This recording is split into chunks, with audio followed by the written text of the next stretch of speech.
train in peace so you're ready for war. Dory 1, this is Fire Team Delta. Dad's coming home. Welcome to the Military Veteran Dad Podcast, where it is our mission to bring every dad home. I am your host, Ben Killoy. I'm a United States Marine veteran, husband, and a father. We will bring authentic conversations to inspire action in your life so we can close the gap between the dad you are today and the dad you want to be tomorrow. This is the Military Veteran Dad Podcast. Welcome back to episode 74 of the Military Veteran Dad. I'm your host, Ben Killoy, and if this is your first time listening, you picked an excellent episode to drop in and see what we were doing here on the Military Veteran Dad. Be sure on whatever platform you are listening to this podcast on that you hit that subscribe button, because we don't just launch one show a week. We launch 2 shows a week. We have the interview show on Monday where it's a dad, an expert, someone that has value to teach other dads. But on Friday, we have Fatherhood Friday, where it's just me on the microphone sharing some lesson that's on my heart, maybe a feeling that's on my heart, a perspective, a story that I've had in my life that's helped me become a better dad, or maybe it's just a moment where I fell down and I had to learn how to pick myself back up. So be sure to hit that subscribe button, because those 2 episodes can really change your week, because that Monday we're going to inspire you to step into your week, and on Friday we're going to help give you that closure, to give you that excitement and energy to go into the weekend and be a good dad. And that's the feedback that I get, that Friday is that just push that the people need to get into the weekend. It's that kind of like last minute momentum that they need to step in to be an awesome dad. Today's episode with Remi Adeleke is going to transform you. And there's a couple puns intended there, because Remi starred and acted in Transformers movie directed by Michael Bay. He was inspired to be a Navy SEAL by the movie The Rock, which was also directed by Michael Bay. He is the author of an amazing book called Transform. There'll be a copy of that in the show notes if you want to click the link there for Amazon. And if you have been listening to the podcast for a little bit, you know that I've been kind of under my own transformation. And this book is what helped ignite that. And if you want to hear more about how that book has helped me, stay tuned at the end of this episode, because I'm going to be back on the microphone to share a little bit about how that book has helped me, and also a little bit about how I want to help you move forward in your life to be a better dad. So without further ado, let's get started with Remi Adeleke, and I'll see you on the other side. Welcome to the podcast, Remi. Hey, what's up? How you doing? Thanks for having me on. I appreciate it. I just wrapped up your book a few weeks ago, and I kind of kicked myself because it sat on my shelf for almost 2 months. And then when Corona hit, I was like, I'm going to make sure I can cement a reading habit in the morning during this time. Yeah. And I was like, I'm going to start with his book. And your book, it hit me really hard, right square in the chest for what I was holding back myself on. And then also just like the story and the growth that you were able to experience through your story. Like that was just an incredible version of all that. So I really appreciate you for putting yourself out there. I know that was a little bit hard. You write in the book that you almost didn't make it. And I can imagine like that it's probably like a crazy thought looking back now, like how did I not almost do this? So I really appreciate you writing it, and I appreciate you coming on the show. Go ahead and tell us a little bit about what your family looks like right now and a little bit about your story.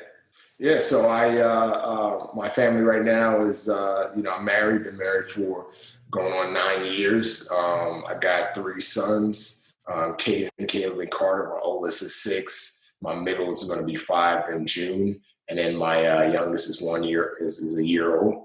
And then my wife is pregnant with our 4th child, which is going to finally be a girl. Congratulations! Life will never be the same when you have a daughter. Yeah, that's what I hear. And so got that, and my wife, she works as well. She's a doctor, and then me, I'm a writer. That's my primary job. I'm not a Navy SEAL anymore. That was my old job, but I'm a writer.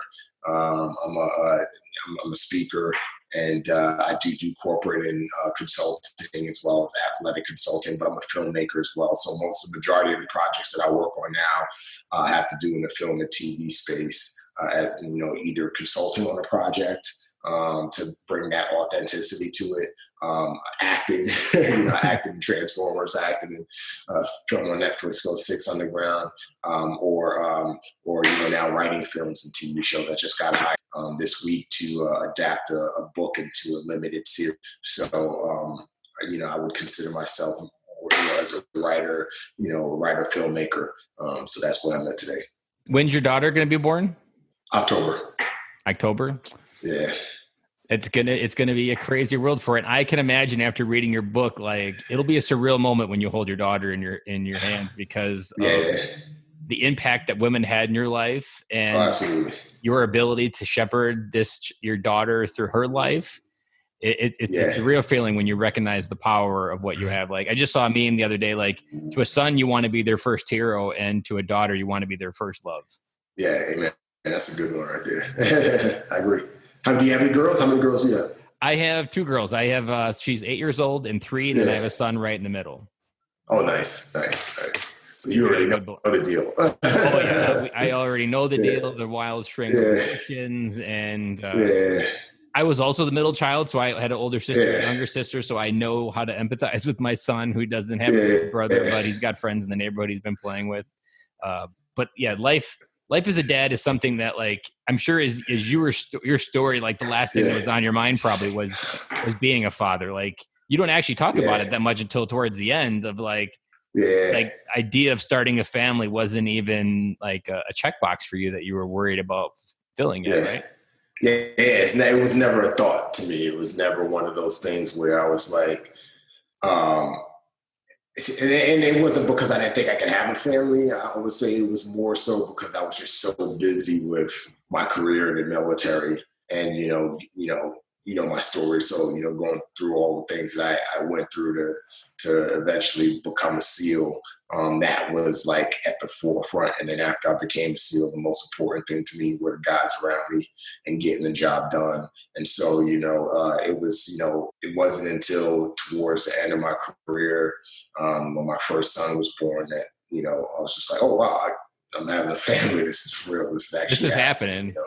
Yeah. And my first son, love him to death.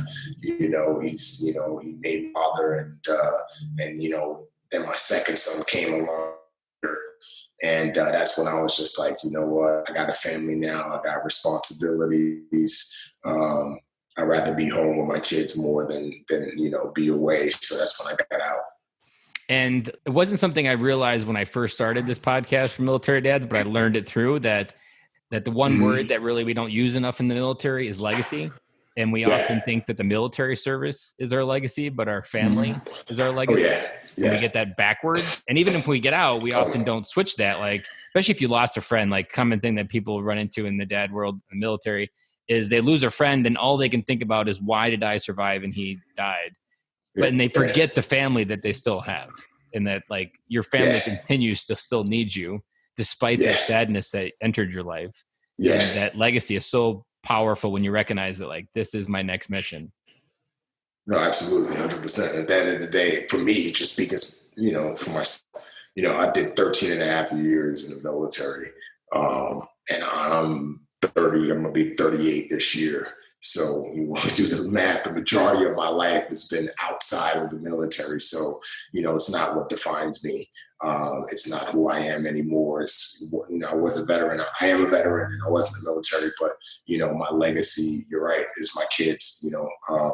And pretty much what I leave to them. So that's why I do everything that I do right now, and work as hard as I work, and stay up late nights and write and just work. The way I work is because I'm trying to make sure that my kids, I set the tone for them. I kind of give them the blueprint that my mother kind of gave me as a young kid. She instilled in me the importance of hard work. Whatever you do it right the first time. You do it with excellence. You don't cut corners. That was essentially, that had eventually become second nature to me, because that's what I saw in my mother, with all the hard work that she put into to provide for my brother and I. So just as that has become second nature to me, my goal is to leave that legacy, so to speak, for my kids, so that they know, hey, if I put in the work, I can achieve my dreams, And Kobe Bryant, perfect. Like this is, I got a lot of hope when Kobe Bryant passed, because as he passed, what people remembered him for wasn't being a basketball player. They remembered him for being a father. Like that was what everybody, like the dad girl hashtag that went viral. Like, and that was kind of the cement. Like, okay, I think we might be finally getting at that. What you do on this earth is important, but what you leave on this earth is 10 times more valuable. Absolutely. Absolutely. Yeah. No. Yeah. Because you can't take anything with you when you leave this earth. Yeah. You know what I mean? But the bones and the skin is going to dry up anyway. So at the end of the day, all you can leave is a legacy, lessons, principles, inspiration, motivation, education. That's all you can leave. And so that's my goal, not just for my kids, but I kind of, how I open up my book. My dedication is not just to my kids, but to my grandkids. It's to every future Adeleke generation.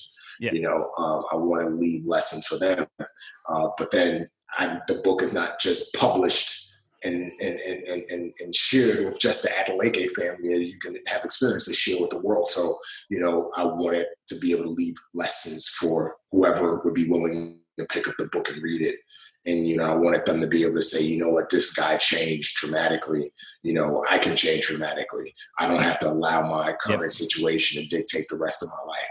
So, I hope that legacy that I kind of put in a book will, inspire so many people outside of my family as well. And if something happened to you, unfortunately, you left a blueprint for how your kids could connect to you later in life. Like if you have the chance to shepherd them in to be adults, like they have a blueprint of how to be more like their dad and how to enter their world a little bit. And that's legacy. Like when you can help gift your kids that blueprint of how to live their life fully, like that's your story is so rich with depth. And that's what I love about military dads is we have such a rich story of adventure, experiences, travel. Like if we can gift half of our experiences and stories to our kids, like that's going to make them that much more stronger, resilient, and even just more confident in who they are to go out into the world and figure out how they fit into it. Absolutely. 100%. Like if you can shortcut some of the lessons from your life and make sure your kids don't have to fall down some of those same stairs, like that can literally change a family tree forever and create generational change forever. Yeah, and that's why my kids have no excuse. My kids have no excuse, and that's something I tell my wife all the time. My wife's like, nope. They don't have any excuse to say, well, I'm a thug or I'm a gangster on this and that. They ain't got no excuse to say I can't make it because they got blueprint. You know what I mean? It's all laid out for them. Have resources, you know what I mean? So many resources that I didn't have. As a matter of fact, their college is already paid for. My daughter hasn't even been born yet, and her college is paid for because of the type of scholarships that they have. And so it's just one of those things where my kids have no excuses at all. You actually, speaking that about could be a good thing, but that could be a bad thing too. It could be a bad thing. Yeah. I was just connecting with, we were speaking about legacy and the story of your dad trying to create that complex on that island. And that really, he wanted that to be the shining light for Nigeria.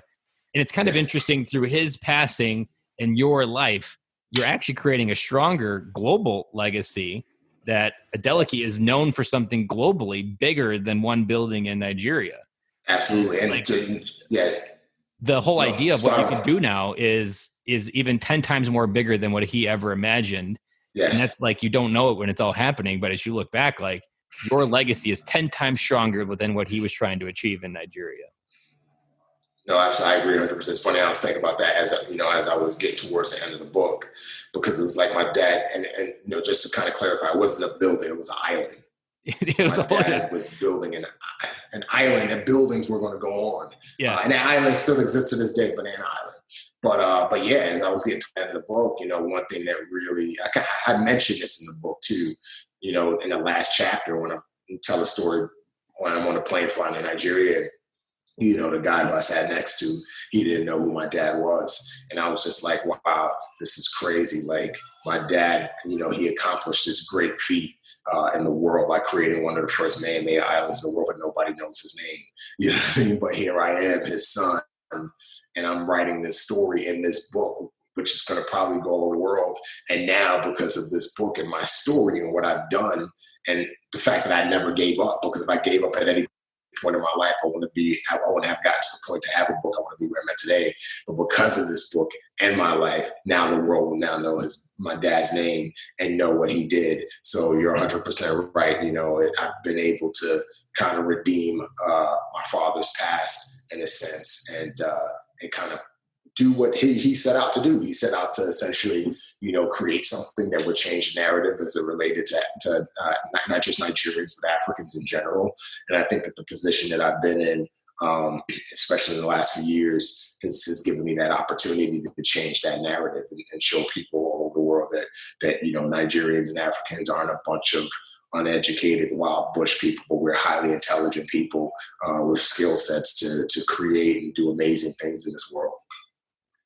I love all of that. And the one part that was really interesting, as far as the perspective, when you realized that the person that inspired you to be a Navy SEAL from the Rock movie, then you were starring in that movie in the Transformers, you had to reflect back and you're like, this is almost how it had to always work out, because of the serendipity in that moment.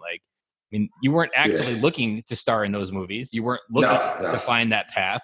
And when you did, and that's the path that ignited the path that you were on, you realize that this could have been just the path that is your family's legacy and how it needed to be created. Yeah, no, for sure. Yeah, it was definitely, that's why, faith is a big thing to me too, but, because I'm just there's no way, things could have just happened the way they happened, out of the blue. It had to be some type of providence and, a divine intervention, because, the odds of somebody calling me one day and saying, hey, I want you to be in a movie by a director whose first 2 movies inspired me to be a SEAL, that doesn't happen. That doesn't happen, and acting was nowhere near anywhere on my radar at all. I mean, you weren't even avoiding it. You were like, I am not an actor. I said, stop labeling me one. Yeah. And I was in grad school getting my master's so that I could, continue to do what I was doing in my corporation, my consulting firm. And I got the phone call. So it all came together, and, I was open to the opportunity. I think that's another thing I try to tell people all the time is that, you got to be open to opportunities, even if it's something that you've never imagined yourself doing. I never imagined myself being an actor, period. I'm sure as a kid you have those dreams. I'm going to be a big fan of that. I want to consider myself a famous actor. And it's on my Instagram, I don't have it as actor. I have occasional actor, because I'm not an actor. I'm an occasional actor. I don't go on auditions. You're a great actor at acting stuff. Yeah, exactly. Only time I'm in acting is when somebody calls me up and says, I want to be in this project. And I'm like, sure, but I'm not out there pursuing it. And, I say all that to say, I've been open to the opportunity. I've been open to say, this is something that's outside of my comfort zone, something I'm not used to, but I'm going to try it and see where it goes. And, it's worked out really, really well for me. And it's worked out for me, it's where I really found my gift in writing and creating. I found my passion in doing something that I wasn't passionate about. Once I got on a movie set and I began to learn how a movie set works, and I got on a TV set and another movie set, and I saw, the power of storytelling from behind the scenes, and, just how you can have so many opportunities to create story and produce story. I was just like, acting is great, and I'll continue to do that if the door's open, but I'm a businessman at heart. I want to be behind the scenes. I want to be negotiating deals. I want to be creating content and getting it there. I want to be there versus being in front of the camera. So I want to take maybe so there's been one question that I've gotten used to asking a lot of military dads, and I was reading your story, and generally in the military, we are either running from something or running to something. And it felt like you were running from something in those early years when you joined the Navy SEALs. Have you kind of unpacked that and figure out what was it you were running from, or what fear was kind of what you were when I left the Navy? When you were joining in those early years when you joined the Navy, when you were still maybe haven't tapped into who you are and to. Yeah. When I joined the Navy, I mean, I would say I was running to something. I was running to a better opportunity, to a better life. Because I think I finally came to the realization that the life I had been trying to create for myself, I created it, but it was a monster. And the monster that I created was now coming back to destroy its master, right? Yeah.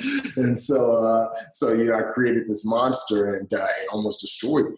right? It almost, you read stories, so you know the things that happened to me that played a huge role in me getting out of the legal activities that I've been involved in and eventually making the choice to join the Navy. But it was like, all right, I tried all of these things. None of them have worked. I'm back to zero. If I don't do something else, I'm going to end up dead or in prison. So I ran to a better opportunity. Mm-hmm. It's just like, I need a fresh start. I need to find something that can help me get to untapped, to tap into that potential that I know is there. I just don't know how to find it, and the Navy really helped me find that potential. It really did. For everybody, everybody's different, right? For some people, it's traveling the world helps them find the potential within. Going to college helps them find the potential, helps them find their track, what they really would do in life. But for me, it was joining the military really helped me find that untapped potential and say, wow, like I can take a beating. I can run miles. I can swim. I am smart. I am educated. I can learn more. I can be part of the best. So, I was running to a better opportunity. That's awesome. And so another part that military dads and every veteran kind of goes through is they often just assimilate the identity of the uniform because they really don't know who they were before, or they feel like a failure or busted or maybe rejected. And so they identify like, okay, I can adopt this identity. And then they go through almost an identity crisis when they take it off. Did you struggle with any of that identity crisis, like assuming the role of a Navy SEAL and like having that be who you are, but then also trying to figure out really what that gold was inside that you were trying to pull out? When I got out the military? When you got out, or even during the time before you kind of had your waking with when you were in that church, like, was there any moment where you were trying to struggle identifying who Remi was? No, never. Because because by the time I was in the team, I already had a strong, faith. My faith was already strong by the time I got to teams. But I always knew who I was. I always knew in the teams, first and foremost, I'm a child of God. That's the first thing, and everything else in life is second, and so, I know that I knew who I was. And so I never got caught up in, I'm a Navy SEAL and that's my identity, even now, what I'm saying? Like, I'm not, my Instagram says former Navy SEAL. I'm not a Navy SEAL anymore. You know what I mean? Like, when I got out of the military, I realized that's not who I am. Like, now I'm a husband, now I'm a father, first and foremost. And then after that, you know what I mean? Whatever job I take on, then that's who I am at the time. Like, I open up, like, I consider myself a writer. Like, that's who I am now, because that's what I do on a daily basis. So I'm not in the military anymore. I'm a veteran, but I'm not in the military anymore. So, I haven't had a problem, with identity or holding on to. I'm still a SEAL, and I still got to talk a certain way and act a certain way, and I miss the glory days and all that kind of stuff. I miss the guys that I was around. I mean, if there's anything I miss the men that and women that I got to serve and be around on a daily basis and go do the job that I was blessed to be able to do. But outside of that, man, I'm content with who I am, and I'm content with the life that I have now, and I'm excited about the future that I have, which is not in the military. Mm-hmm. That you're not, that going back to legacy, that your legacy isn't your service; it's just a chapter of your life. Chapter. Yeah. What advice would you have out there? Because that identity is something that a lot of dads suffer when they go on the other side. Like they go from Superman to Clark Kent and they lose themselves. Is there any like talking points or any advice that you give for people to dive into that, to find their identity outside of wearing that uniform? I would just say, first thing that comes to mind for me is find something that you're passionate about. Find something else that you're passionate about. Just like you were passionate about the military, find something else that you're just like, you wake up every morning, it's like, man, I want to do that. Like, I love doing that. I can't wait to get to my job, my desk, or wherever it is, and can do that. And for me, that's helped tremendously. Like, every single, like, it's funny because there'll be weeks where I won't sleep through the night. And it's not because of stress. It's because I wake up in the middle of the night and my mind just starts going, and I'm excited about what's going to happen the next day. I'm ready to get to my desk. Like it happened last night. Last night I got up at 3 a.m. and I couldn't go back to sleep because I had my laptop right next to my bed, and like I wanted to like open up my laptop and start writing, start working on something that I needed to get done this morning and send to my agent. And so that's the main thing that I would say to people, veterans, find something that you're super passionate about. As you, something that you are almost as passionate or even more passionate than your military service. And for me, it's a few things. First and foremost, it's my family. I'm passionate about my family. Wife and my kids. My kids, like my wife, she works every Wednesday, Thursday, and every other Friday. And so she for work, and guess what? It's me and my 3 sons. You know what I mean? And I'm passionate about. I love those mornings where it's just us 3 watching cartoons, and we're joking around and we're throwing the football, to each other, and we're listening to music and we're just hanging out. Like I love that. I'm passionate about that. It makes me forget about any issues that I may have at work. And then after that, next thing I do when my nanny gets here is I'm at the gym. I'm working out. Here, gyms become my garage, but I'm working out. I'm passionate about working out. I love staying fit. I love being healthy. And then, from there, I'm at my office working. I'm passionate about that. And all of these things that I'm passionate about, it completely makes me forget about the old life that I've had before. It makes me completely forget about jumping out of planes with my guys and going on missions and scuba diving and shooting guns and all that other stuff because, that's not who I was. That's not who I am anymore. And you're kind of talking about like finding your next mission a little bit, like find your next purpose. Because that's often what people talk about. They miss is that purpose, that definition, those clear targets where they needed to go. And when it's your responsibility to go there, it's up to you to try to find it. And that's often not an easy thing to figure out. And what I love about the way you were framing that is it allows you to step into the best version of yourself. Like you're literally crafting the best version of every day. And the way you talked about the mornings, like it's like that's when you realize like the passion of fatherhood, like that's an anchor point for a long time that you can continue to anchor yourself in. And again, that's the time you invest in your kids is going to change for years down the road. Like you actually have no idea how all these little deposits are going to change their life. But that's where a lot of that impact comes from. We talk about in the podcast because so many dads get it backwards that like to simply love your kids is just to give them the gift of your time. Like you playing some simple game with them when they're at a young age like that. They just want your presence. They don't really care what you're doing. It's the stupid things that they'll remember that you did together. It wasn't something fancy or expensive. 100%. No, that's 100%. Yeah, my kid. That's why like the games that my kids make up. It's just like, wait, what's the rules in this game? They just make it, but it's like, play with me, right? And so, like, you're right. That's the stuff that they're going to remember, and that's the stuff that really, it just blesses them, and it's worth more than buying them a big bowl of ice cream. Or a big piece of junk from the Target or something that they say they want, but that's in the closet 10 days later, and they're waiting for something else. Yeah, 100%. So let's maybe take a little bit of a moment to when not having a dad for most of your life that you can remember. What was it like when you became a dad? And especially a father to sons like that, what was that process like? Was that scary, or were you confident and you were just stepping into it? Or was there like a growth that you had to go through to kind of become that? No, it wasn't scary, and it wasn't a hard transition for 2 reasons. One, before I had kids, years before I had kids, I was a youth pastor at my church. And so I was still in the Navy at the same time in the SEAL teams.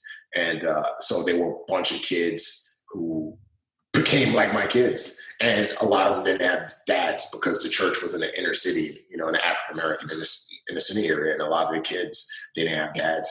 And so they had dads, but their dads weren't in their lives. And so, I kind of became their dads, So like got to the point where like, I know there were 2 families in particular. One woman, she had 3 sons. One of the sons would get in trouble at school. She would call me up and say, so-and-so got in trouble. You need to come talk to him. Well, here he is. Talk to him. I'm tired of dealing with him. And then another mother, same thing. Her son would get in trouble. and she would put me on the phone with him. So I had a lot of time, I had a lot of preparation kind of playing dad to a large group of about 15 kids, for a certain amount of time. And I made mistakes, but I really began to learn what it meant to just some principles as it relates to being a father, kind of what you spoke to earlier about being present. I found like, being a youth pastor, part of my job was to share the Bible with the kids, right? But one thing that I learned early on was that the way you connect with young people, well, I think in my opinion, all people, but specifically young people, is to, pull them outside of the church building and just do something with them.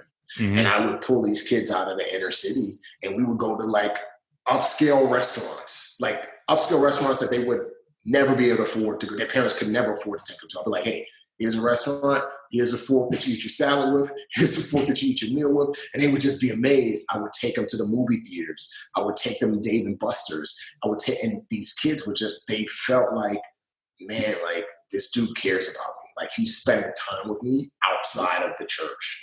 And he's there for me if my mother calls.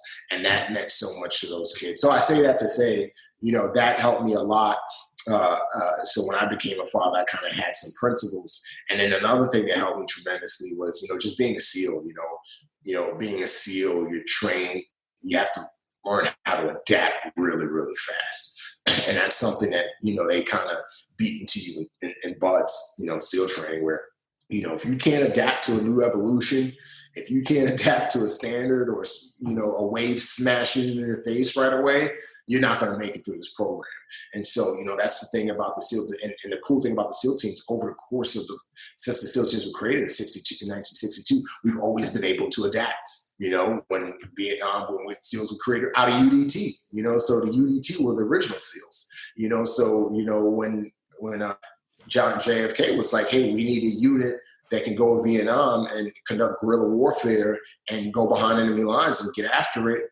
Hey, let's use these UDT guys, call them SEALs. And so UDT adapted into the SEALs. And then, in the 80s when terrorism began to, would emerge, the SEAL teams became a counterterrorism unit, right? And then, we became a unit that would train other forces in the 90s and do certain things. And then after 9/11 kicked off, that we became guys, that our mission set continued to change. And I talk a little bit about what I did in the book as it related to intelligence stuff, but we began to adapt, and some guys began to adapt and change into that. And so the SEAL teams have always been a community that's been able to evolve and adapt to whatever situation, good or bad. And again, that goes back to buds. We have to be able to adapt and learn really, really fast. So, and my wife, she tells me all the time, Remi, you just know how to adapt to certain things, no matter how bad they are. And goes back to my training. And so when I had this kid, when my son was born, and the doctor said, here's your baby, it was just like, I'm a dad now. Like, let's go. You know what I mean? Like, so... you were used to life changing suddenly, and it wasn't something, because a lot of people that have a kind of a normal life for years at a time, that's a very big sudden change, and they aren't used to that sudden change at all. No, 100%. I'm used to sudden change. I mean, and that's part of being in the film and TV industry, because things are always changing. Like one day you're working on a movie set, next day you might be working on a TV show. One day you might be working with one producer, next day you're working with another producer. So it's like, it's just my life. It's just my life. And it's every day you wake up and you go with that same mindset that it'll all work out and you'll figure it out and you'll get through it. Yep. And I go through life with the mindset, something bad is going to happen. It's just life. And, and I'm just trying to be prepared for it. I have a saying, it's not my saying, but it's a saying that I heard years ago, and I've kind of taken it upon myself, and it's really rooted in who I am today. But it's, prepare for peacetime, train at peacetime, so you're ready for war, right? Because it's not a question of if the war is going to happen. The question is, when is the war going to happen? And when I say war, I'm speaking figuratively. And so, I'm always trying to prepare in different ways. And that's why people ask me, this whole coronavirus thing has not been, it's like business as usual. I mean, it is. Life is changing. That's what happens every day. It's such, because, I've gone through a lot of hard things, and, but I prepared for this time. Like, look at the gym. Like I built up my garage gym. Even though I went to a gym every day, for the most part, I built up my garage gym years before coronavirus. So gyms closed down, boom, I prepared in peacetime, I'm ready for the war. I just work out in my garage, you know what I mean? Like, yep. I set myself up with certain jobs and certain things financially. Coronavirus comes, hey, I'm not skipping it. All our bills are paid. We're not. My assistant is still working, getting his paycheck, on time. So it's like I feel things have always taught me, always be prepared, always be preparing. So if something happens, you're ready to deal with it. And so, the coronavirus thing hasn't been, my wife is a doctor. It hasn't been something that's been tripping her out. She's just like, all right, this is as usual. Let me go to work every Wednesday and Thursday as I usually did. And the Fridays I usually do. And then, I'll just do, just be more careful, how I see patients, and so, preparing peacetime so you're ready for the war. I like that. There was a guy I just had in the podcast. He describes it as be ready for the pop quizzes. Because everybody can prepare for the test, but no one really prepares for the pop quizzes. Yeah. And it's the idea that most people don't have more than $500 to handle an expense. And now this happens, and like pop quizzes are going to happen. It's pretty much a certainty. And I like what you said there about always adapting. And I'm sure you hanging out with Marines on Camp Pendleton, like part of the Marine Corps is improvise, adapt, and overcome. So like that adaptation, like my brain quickly can solve a problem with a lot of random information. Because that's just what you have to do under pressure. You just got to figure it out. Like you don't have any other way to do it. And that's fatherhood. Like there's no freaking manual. There's nothing. All your day, you just figure it out and take what you've got and you try to make the best out of what you got as well. Yeah, absolutely. When the question that I really like asking, I'm interested in what your perspective would be on it. If you could go back to, let's say, the Remi right before joining the Navy. So you've decided to go to the Navy. And you're getting ready to go, you've gotten your approval from the judges, everything is cleared. If you could give yourself a sticky note piece of paper of advice, but it only can fit on a sticky note piece of paper, what would you kind of like wish you did more of, or something that you wish you would have known way back then before your life got started? Nothing. Nothing? Nothing. I was trying to predict what your answer would be, and the only one I could come to the question was like, it'll all work out. Like that was probably the only thing that you could, because you never know, and it's a lot of when you're young, you're like you're up to the gambit of life. Nothing, because regardless of what I said to myself, I know that me before I went to the Navy wouldn't listen. I've heard that before. Like most people could send themselves this advice and it'd go right in the trash. Yeah. And then another reason why is because I like the pop quizzes, as you eloquently put it, because when all of the failures that I've had in life have been such a blessing, because I've gained such great lessons out of them, and I wouldn't want to give myself the answer to any test, even if it was a small test at that age, because I would cheat myself out of that failure, and by cheating myself out of failure, I'm not going to learn what I needed to learn in order to get me to where I need to be now. And so that's why I want to say anything. There was Ryan Mickler. I don't know if you know who he is, but he said something. He answered that question. He was like, I would have told myself to take more risks. And I would say you probably took that advice before you knew it was good advice, because you were consistently always leveling up and taking massive risks, like even your health. You were gambling in Vegas every day. You were growing. Like even when you were jumping out of the airplane, I was like, there's no way he jumped with that hurt ankle. And then you got through it. I'm like, this guy is just nuts. Yeah. It's funny. I'm always betting on me. I'm always betting the house on me. And sometimes I lose. A lot of times I lose. But hey, what's funny as I got older, I've just learned not to. My time has become so much more valuable, especially now that I have kids. So it's like, I can't gamble as much as I used to just because of my time. It was funny, like this guy, I was having a meeting with a producer yesterday. It was like, so do you want to write this project on spec? And when we call in Hollywood, when you write a project on spec and do speculation, it's like you're speculating that this might sell. And it's just like, no, I'm not going to take hours, days to write something that may not Yeah, at this time it's family currency. It's your dad Exactly. currency you're trading. Exactly. So if you want me to write it, then you need to pony up the money to pay me to do it. Put some food on my table for me. Yeah. I'm not going to do work for you that you're going to benefit off of tremendously if a paycheck gets cut, but you're not putting sweat equity down. So there's one last area I want to dive into, and I think it was kind of like where you kind of had like a before and after moment when you were doing those swim tests and you really had to step into that extreme ownership of your life, to quote Jocko there. What was that moment for you like when you really had to be self-accountable for yourself? Because that's something that not a lot of people truly step into, and they can go their entire life without ever really being accountable for their own decisions. Which part? What part? But when you didn't realize that you had all these opportunities to pass the swim test, and you were just kind of like making excuses of why you didn't need to go to the pool, and then when you failed that, and then you had to be like, but you had to grow through that and realize like that was my failure. Like you had to accept full responsibility of that. That's something like a big moment for you when you realized that I wasn't really putting everything I had into it. That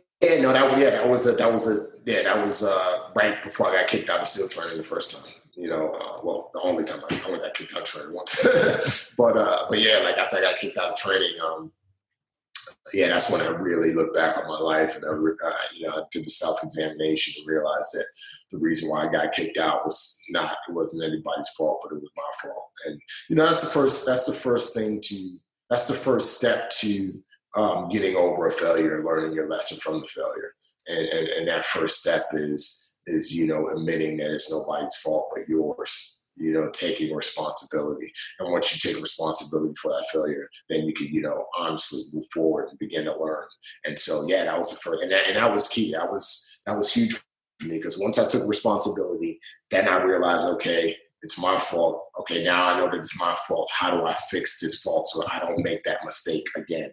Instead of, it's not my fault. So how can that person, fix themselves so this doesn't happen to me again, right? Because if you're blaming somebody else, then you're not going to be able to find a lesson. But if you're blaming yourself, then you're going to be able to say, okay, look back and say, what did I do wrong to get me to where I'm at now? And now fix it. So, that was huge for me. And there's something like, especially in 2020, self-accountability and self-ownership is not something that American society does really well. And it's something, as a father, you have to recognize that if your kids don't turn out or your daughter brings home someone bad, that's really comes back to a lot on you. Like you missed some of the key points on raising your kids. And you have to accept responsibility. It's not your daughter's fault. It's how you brought yourself into her life. And that's a big moment where so much, and even through coronavirus, my kind of like one of my biggest lessons is I've reflected deeper on what I have control over and what I don't. And then truly taking extreme ownership of that, what I can control. That part is something that we don't often look towards. But like for you, when you were running before and like achieving great things and you wanted to go somewhere, but after that, man, you were an all out sprint, like Olympic type marathon sprint to exactly where you wanted to be in life. That was your moment where there wasn't no excuses. I'm going to put in every ounce of work to get where I want. And I'm not where I want because of my own actions, not someone else's. Exactly. And I think it's interesting how brilliant the Navy SEAL instructors are because of how finely tuned they are to that bullshit that comes up during training. Like, they're finally sensitive to it. Yeah, they see it straight through. They see hundreds of guys, if not 1,000+ guys every year. So they're just like, we've seen this game, we've seen this type of person 100 times. So they know the game. Yeah. And then they've gone through SEAL training too. So again, they know the games because they've been there. They know the. Yeah, it's not the first time. You think you're going to be like outsmart the instructors, but like they have a sixth sense for bullshit on this case, and that's really where you had to dig deep. And once you dug deep, I mean, you probably would have been missing out on a huge portion of who you were if you somehow got through the system in that first version of Remi. Like the second version of Remi, like. That SEAL that came out is probably 10 times stronger than if you would have got through the first time without that hard failure. Yeah, I'd have probably killed myself from pride. Like pride would have really, if I became a SEAL that first time, would have been a bad bad situation. And it's going back to how all your life has happened for you instead of to you. Yeah. I'd had too much power, and with no humility is a dangerous combination for anybody. Yeah. Well, I have really loved this interview. To wrap up, I'd like to ask you one question. If you could gift dads one piece of wisdom that you love being about a dad, or that you really stepped into, or that you really appreciate, if someone gave you a piece of advice, what's a piece of advice you want to leave for military dads as a parting gift? I would just say don't, and this is a lesson that I just learned in the past few weeks with this whole coronavirus thing is, don't rely on the education system, whether private or public school. And I say that because my kids go to great private school. And, my oldest son, he struggled, for most of the year in school this year. And, the standards are probably a bit higher than the public school standards, but still, like struggling. And at the end of the day, that can affect his self-confidence moving forward and other things. So, one of the areas he struggled in, the main area he struggled in was reading and writing. And, I'm a writer. The irony there doesn't escape me. Yeah, I'm a writer. And so, I told my wife, with this whole coronavirus thing, I'm like, he's not going to struggle. So what I started doing with my son was I started teaching him how to read. And he's reading now. In the 2 weeks that I started working with him, he's reading now. And I was just like, dang, why didn't I do this months ago?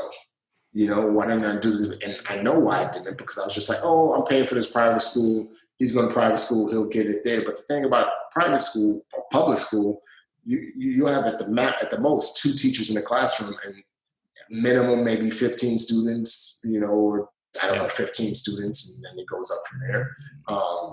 And so those two, it's impossible for those 2 teachers to give all the attention to one student, but when you're home, you're able to give them that attention. And so in this time of having to homeschool our kids, our oldest son, his confidence is growing as it relates to school. He's not whining about school, and he's learning, and he's getting better. And so the biggest lesson that I can give to veteran dads, all dads right now is, man, like, take advantage of this time with your kids. What I mean by that is this coronavirus thing. Your kid's not going to school. Take advantage of this time and get in the books with them. If they're struggling with math, help them with the math. Just pour into them, even if it's just 30 minutes a day. Take that time to really help them advance. They're your responsibility. You know what I mean? If they fail school, you're not going to be able to say, well, it's the school's fault. No, at the end of the day, it's your responsibility.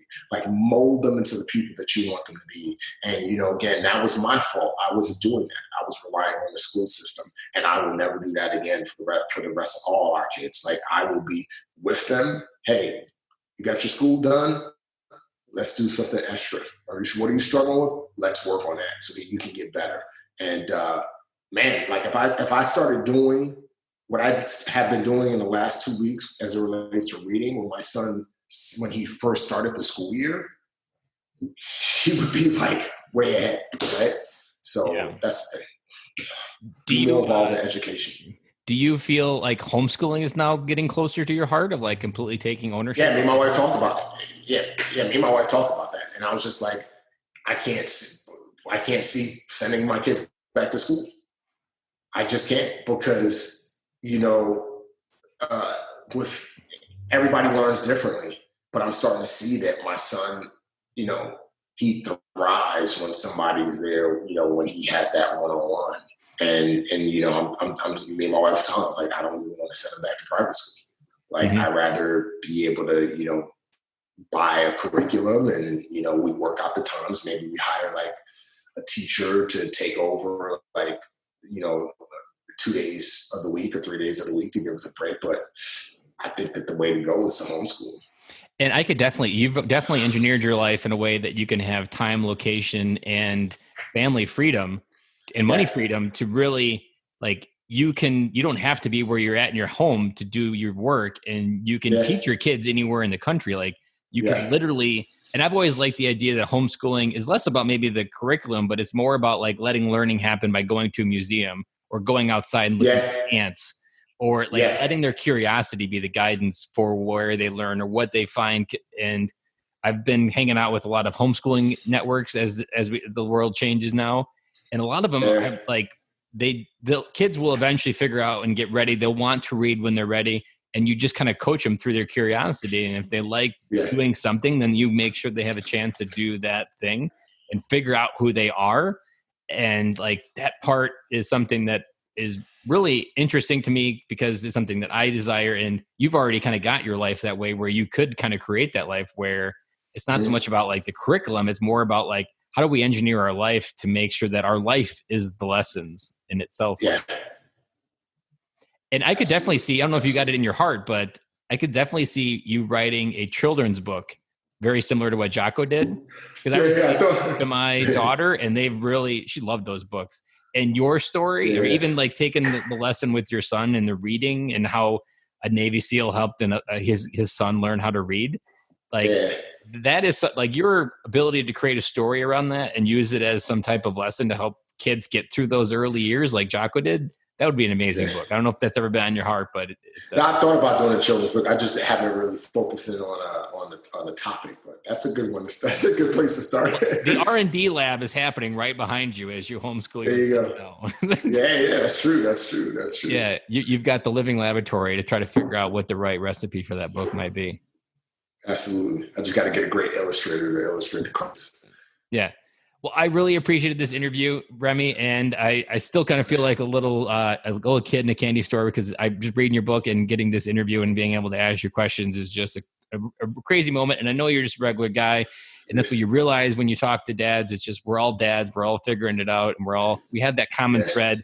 And that's what I love about you is how you've kind of just grown through your life. So I just really want to appreciate you taking your time out of your day and sharing your wisdom with us on the podcast and being a part of us for this time. No, absolutely. Thanks for having me on, man. It's been an honor and a blessing, brother. Well, I appreciate it. Thank you. Yeah, thank you.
Whew, that interview was amazing.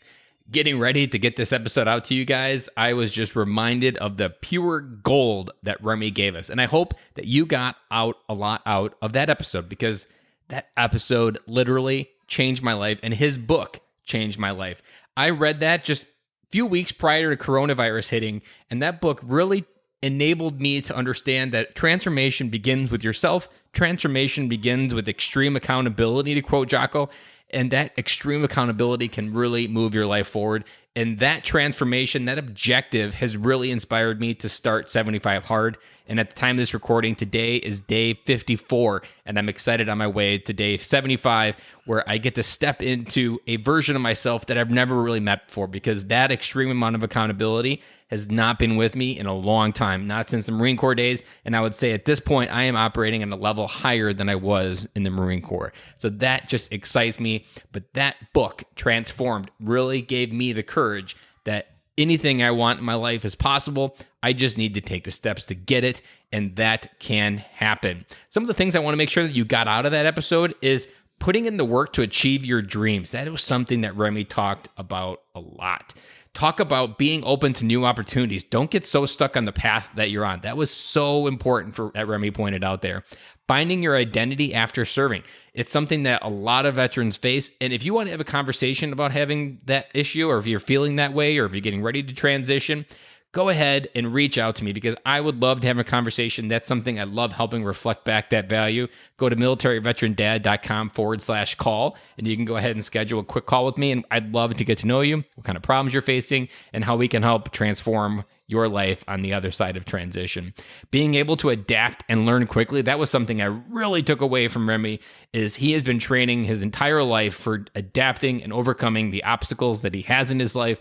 And even when coronavirus hit, he was already prepared. It didn't catch him off guard, because he did prepare in peacetime and he was training for war the entire time. That was a big thesis that I took away from this episode, and I hope that you took it away from it as well. And again, if you want to have a phone call, I'd love to get to know you and help you understand how a transformation is within you. Go to militaryveterandad.com/call, and you can go ahead and book some time with me. Don't forget that we also launched freedadcourse.com, where I launched 5 simple lessons, and they're 10-minute audio lessons in each one. And those lessons on how to create more friends in your life. And I want to leave you with one last quote. I say it often if you're listening to the podcast. The amount of opportunity you have in your life is directly proportional to the amount of strangers you talk to daily. So go check out freedadcourse.com, learn how to say hello, and learn what the power of hello can do and how it can transform your world. And on the other side is the life that you've always waited for. Dads, signing off, and I'll talk to you again on Friday.